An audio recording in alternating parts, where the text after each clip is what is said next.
Warm wishes everyone. Today in this video we are going to discuss an important poet Pablo Neruda. Pablo Neruda की 4 poems हैं MA second semester English में। तो हम सबसे पहले इस पोइट को ही डिस्कस करेंगे। इनकी ब्रीफ बायोग्राफी मैं इस वीडियो में आपके साथ डिस्कस करने वाली हूँ। सबसे पहले पाब्लो नेरूडा का पूरा नाम, ये हम अक्सर अपनी पोएम्स में देखते हैं कि इनका जो नाम है वो पाब्लो नेरूडा से ही पढ़ते हैं हम, लेकिन जो इनका पूरा नाम है वो क्या था? इनका पूरा नाम था रिकार्डो एलियस नेफ्टाली रेस बेसोल्टो। देखो डिफरेंट सा नेम है, तो ये इसी नाम के साथ पैदा हुए थे। और जो लास्ट में इनके जो रेस और बेसोल्टो है, ये इनके फादर और मदर के सरनेम्स की इनको जो मिला हुआ है वो था। He was born on July 12, 1904 in Parral, Chile. यहाँ पर ये पैदा हुए। चिली का जो प्रोनाउंसिएशन है उसको भी लेट अस डिस्कस। स्पेनिश में इस वर्ड को चिले बोलते हैं और यूएस में प्रोनाउंसिएशन इसका चिली है, तो दोनों ही सही हैं। And he died on September 23, 1973 in Santiago, Chile. तो इनकी जो डेथ और जो बर्थ डेट है वो हमने डिस्कस कर ली है। Now his family, his father, Jose del Carmen Reyes Morales, was a railway employee, and his mother, Rosa Naftali, was a school teacher. इनके जो फादर थे वो रेलवे एम्प्लॉय थे और इनकी जो माँ थी वो स्कूल टीचर थी। और इनकी माँ इनके पैदा होते ही 2 महीने बाद शी डाइड। तो वो she died on 14th of September. Neruda was precocious boy. Precocious होता है अर्ली लर्नर्स, जो बहुत मेच्योर हो जाते हैं अर्ली एज में ही, पूर्व विकसित कह सकते हैं हिंदी में। Who began to write poetry at the age of 10। 10 साल के थे और इन्होंने पोइट्री लिखना स्टार्ट कर दिया था। और इनके जो फादर थे उनको पसंद नहीं था इनका पोइट्री लिखना, तो ही डिस्करेजेस हिम। उन्होंने पैब्लो को बिल्कुल भी सपोर्ट नहीं किया और डिस्करेज किया।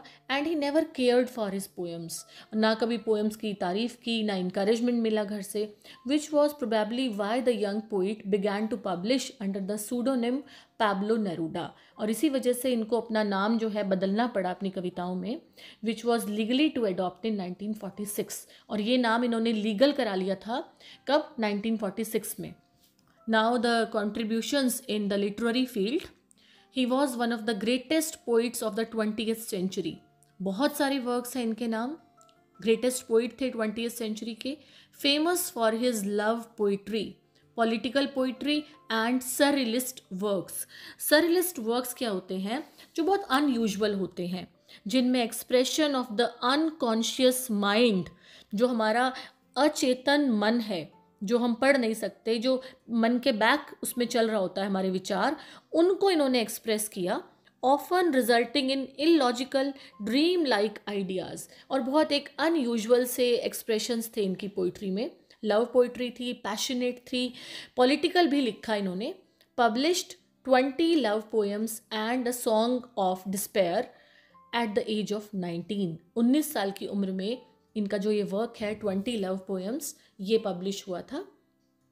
His works often explored themes of love, nature, politics, social justice.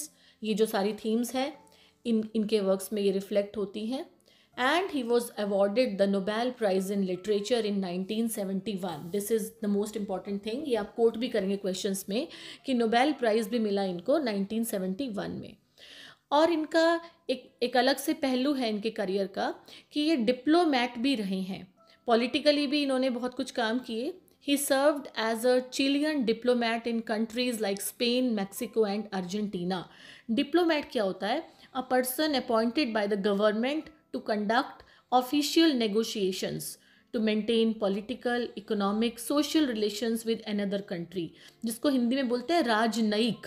राजनयिक होता है जो गवर्नमेंट अपॉइंट करती है किसी को भी, ताकि वो दूसरे देशों के साथ अच्छे संबंध, अच्छे सौहार्द स्थापित कर सकें। तो Pablo was a poet diplomat. He was a senator for the Chilean Communist Party. ये सीनेट के मेंबर भी रहे। His outspoken political views led to exile. और ये बहुत एक सीधा बोलते थे, फ्रैंक और बोल्ड आइडियाज़ थे इनके। तो इतना जब सीधा और स्पष्ट बोलेंगे तो इनको देश निकाला मिला। But he remained a powerful voice for justice. और उसके बावजूद कई बार ये देश से बाहर गए, फिर वापस आए, और इसके बावजूद इनकी वॉइस को सप्रेस करना मुश्किल था। पर्सनल लाइफ एंड लिगेसी, क्या ये छोड़ कर गए हम सभी के लिए। Used Pablo Neruda as a pen name to avoid family disapproval of his writing career. ये हमने पढ़ ही लिया कि पापा इनको डिस्करेज करते थे, इस वजह से इनको अपना जो नाम है वो पाब्लो नेरूडा के नाम से इन्होंने लिखना स्टार्ट किया था। Influenced global literature with his passionate and lyrical poetry. पूरे संसार में जब इन्होंने लिखना स्टार्ट किया तो ही was a very influential figure. He was one of the prominent literary figures of 20th century.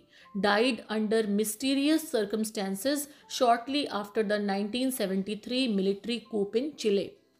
अब इनकी जो डेथ थी वो बहुत मिस्टीरियस हालात में हुई, संदिग्ध हालातों में इनकी मौत हुई। क्या हुआ इनका, जब एक सैन्य तख्ता पलट हुआ 1973 में चिले में, तो उस टाइम उनको लगा कि कुछ ने इनको इंजेक्ट कर दिया कैंसर की जो कुछ कीटाणु थे, तो पता नहीं लगा मौत के एग्जैक्ट कारणों का। He remained one of the most translated and celebrated poets worldwide. बहुत सारा इनकी जो वर्क्स था उनका ट्रांसलेट किया गया उसको, और he remained the celebrated poets worldwide. और बहुत इनका नाम और पॉपुलैरिटी जो है पूरे संसार में अभी तक भी चल रहा है। अब इनके बारे में जो बाकी क्रिटिक्स की, बाकी पोइट्स की जो राय है, जो उन्होंने कहा है इनके बारे में, let's see. Neruda is often considered the national poet of Chile and his works have been popular and influential worldwide. The Colombian novelist Gabriel Garcia Marquez once called him the greatest poet of the 20th century in any language. और ये देखो एक अच्छी statement है Gabriel Marquez की। इन्होंने इनको क्या कहा, the greatest poet of the 20th century in any language, कि सबसे महान अगर पोइट कोई हुआ है किसी भी भाषा में तो वो नेरूडा है। And the critic Harold Bloom, इन्होंने क्या कहा इनको, one of the writers central to the western tradition in his book the western canon. इनकी बुक थी ब्लूम की द वेस्टर्न कैनन। इसमें इन्होंने नेरूडा को क्या बताया कि वेस्टर्न ट्रेडिशन के सेंट्रल राइटर, केंद्र बिंदु। तो ये इनके बारे में जो कोट्स थे वो आप आंसर में लिख सकते हैं। जो एक स्टार्ट करेंगे आप कोई भी आंसर तो उसमें कोट्स बहुत काम आते हैं। This was all about Pablo Neruda. I hope आपको पोइट के बारे में पता लग गया होगा। जो नेक्स्ट वीडियोस होंगी वो सारी आपकी पोइट्री की बना रही हूँ मैं, तो हर पोएम को हम डिस्कस करेंगे, पोएम्स के थीमेटिक एस्पेक्ट्स, पोएम के important question answers, plus important आपका जो भी नॉवेल्स हैं। कोशिश रहेगी कि आपका सारा सिलेबस मैं वीडियोज़ बना के इस चैनल पर पोस्ट कर दूँ। Thank you so much for watching the channel. Thank you and have a nice day.